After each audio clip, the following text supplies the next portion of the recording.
दोस्तों, आज की हमारी इस खास चर्चा में मैं आपको बिल्कुल एक कैंप फायर स्टोरी के सेटअप में ले जाना चाहता हूं। आज हम मनाली के पहाड़ों से आई एक बेहद सच्ची लेकिन रोंगटे खड़े कर देने वाली घटना का विश्लेषण करेंगे। तो बस सब अपना अपना ध्यान स्क्रीन पर ले आएं, क्योंकि ये कोई आम कहानी नहीं है। ये 28वें किलोमीटर का वो खौफनाक सच है जिसने कुछ नौजवान दोस्तों की जिंदगी हमेशा के लिए बदल दी। चंदा है तू, मेरा सूरज है तू मेरी आंखों का तारा है तू। सुनने में ये लाइनें कितनी मासूम लगती है ना, बचपन की एक सुकून भरी लोरी। लेकिन यकीन मानिए 25 साल के साहिल नाम के एक लड़के के लिए अब ये महज कुछ शब्द नहीं है, बल्कि एक ऐसा खौफनाक और कभी न खत्म होने वाला बुरा सपना बन चुके हैं जो रातों की नींद उड़ा देता है। अब ऐसा क्या हुआ कि एक प्यारी सी लोरी दहशत का सबसे बड़ा कारण बन गई? आइए इसे डिकोड करते हैं। पहला अध्याय, दर्द से उभरने का सफर, मनाली की ट्रिप।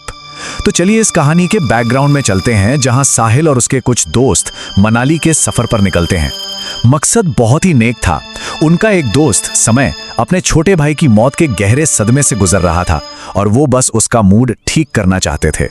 दूसरा अध्याय, मौत की घाटी, रोहतांग पास का सफर।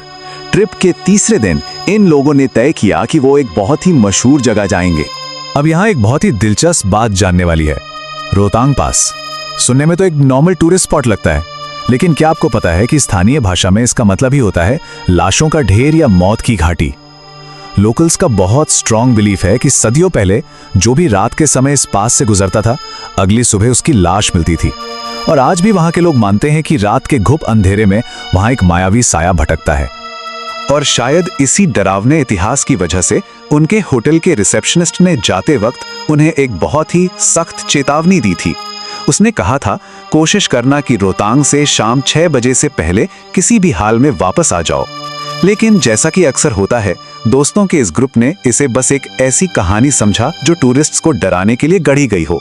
उन्होंने इस वार्निंग को हंसकर टाल दिया। तीसरा अध्याय, बार बार आने वाला पत्थर, धुंध और खौफ। अब आते हैं उस पल पर जहां से चीजें हाथ से निकलना शुरू हुई। रात के 9:15 बज चुके थे। बाहर एक बहुत ही गहरी अंधी धुंध छा गई थी, जिसकी वजह से उनकी गाड़ी बमुश्किल 30 किलोमीटर प्रति घंटे की स्पीड से रेंग रही थी। और तभी सड़क के किनारे उन्हें एक माइलस्टोन दिखा, जिस पर लिखा था मनाली 28 किलोमीटर। पर बात उस पत्थर की नहीं थी, बात थी उस पत्थर पर बैठे एक इंसान की। इतनी कंपा देने वाली, जमा देने वाली सर्दी में वो आदमी सिर्फ एक सफेद धोती पहने वहां बैठा था। इस टाइमलाइन को थोड़ा ध्यान से देखिए। शाम 6 बजे की वो चेतावनी जो उन्होंने इग्नोर की। 9:15 पर उस अजीब से आदमी को उस माइलस्टोन पर देखना। लेकिन असली दहशत तब फैली जब करीब 20 मिनट आगे ड्राइव करने के बाद वो बिल्कुल उसी जगह पर वापस पहुंच गए। वही माइलस्टोन, मनाली 28 किलोमीटर्स, और वही धोती पहना हुआ आदमी उसी पत्थर पर बैठा था। ये साइकोलॉजिकली पूरी तरह से तोड़ देने वाला पल था। और ये पॉइंट इस पूरे एनालिसिस का सबसे चौंकाने वाला हिस्सा है। जब उन दोस्तों ने घबराहट में एक दूसरे से बात की तो पता चला कि हर किसी ने उस लूप हो रहे माइलस्टोन पर कुछ अलग ही देखा था। साहिल को धोती वाला आदमी दिखा तो चिराग को एक छोटी बच्ची दिखी जिसके हाथ में खिलौना था। वहीं अरुण को उस जगह पर एक काला घोड़ा नजर आया। एक ही जगह, एक ही टाइम, लेकिन हर किसी का विजन बिल्कुल अलग और खौफनाक। इसी दहशत के बीच समय ने कुछ ऐसा किया जो उसके नेचर के बिल्कुल खिलाफ था। उसने अचानक बहुत ही धीमी और अजीब सी आवाज में बुदबुदाते हुए कहा, किसी को हमारी जरूरत है, अगर कोई मदद मांगे तो हमें रुकना चाहिए। ये बहुत ही अजीब था। ऐसा लग रहा था मानो बाहर की कोई डार्क एनर्जी उसके उस रीसेंट ट्रॉमा को टारगेट कर रही थी जो उसे अपने भाई को खोने के बाद मिला था। चौथा अध्याय, धुंध में छिपा लड़का, एक अजीब साया।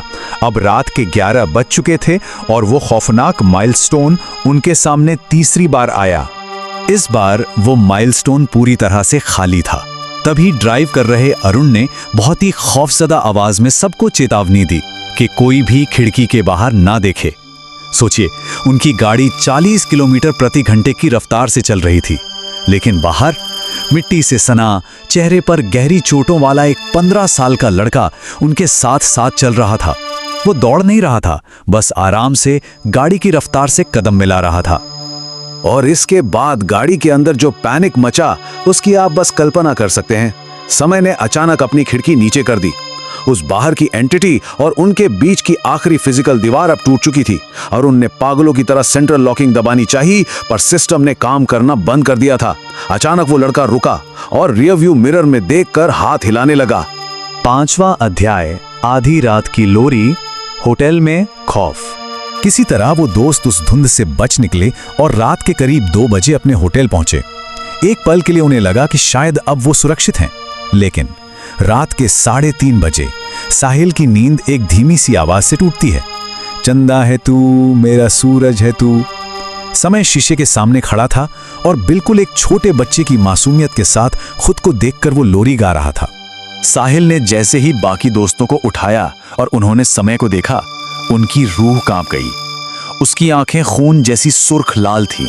उसके गले पर दबाव के इतने गहरे निशान थे मानो किसी ने उसे दोनों तरफ से जकड़ रखा हो, और उसके चेहरे पर एक ऐसी खौफनाक अप्राकृतिक मुस्कान थी जिसने पूरे कमरे में एक डेड साइलेंस फैला दिया। किसी की भी हिम्मत नहीं हुई कि वो समय के करीब जा सके। 6वां अध्याय, सुबह की झाड़ फूक, पंडित से मदद। सुबह होते ही वो लोग बेहोश समय को लेकर फौरन एक स्थानीय पंडित के पास पहुंचे। यहां जो बात पंडित ने बताई वो इस पूरी घटना का सबसे क्रूशियल पॉइंट है। उस मायावी साये ने असल में समय की मानसिक कमजोरी और उसके ताजे दुख का फायदा उठाया था। उसने समय के उसी छोटे भाई का रूप धरा जिसका हाल ही में निधन हुआ था, ताकि वो समय को आसानी से अपने वश में कर सकें। इसके बाद वहां एक बहुत ही इंटेंस अनुष्ठान शुरू हुआ और इस पूरी प्रक्रिया का अंत बेहद भयानक था दोस्तों। अनुष्ठान खत्म होते ही समय को बहुत उल्टियां हुई और उसके शरीर से एक अजीब सा गाढ़ा काला तरल पदार्थ बाहर निकला। आज समय फिजिकली बिल्कुल ठीक है, लेकिन उस रात का वो ट्रॉमा उन सबके जहन में हमेशा के लिए दर्ज हो चुका है। उस रात वश में होने के दौरान समय ने जो आखिरी शब्द कहे थे वो कुछ ऐसे थे, अगर मैं रात को तुम्हारी खिड़की पर दस्तक दूं तो तुम खिड़की खोल के मेरी मदद करोगे ना? जरा सोचिए, अगर किसी सुनसान और धुंध से भरी सड़क पर अगली बार आपकी गाड़ी की खिड़की पर कोई दस्तक दे तो क्या आप उसे मदद के लिए खोलेंगे?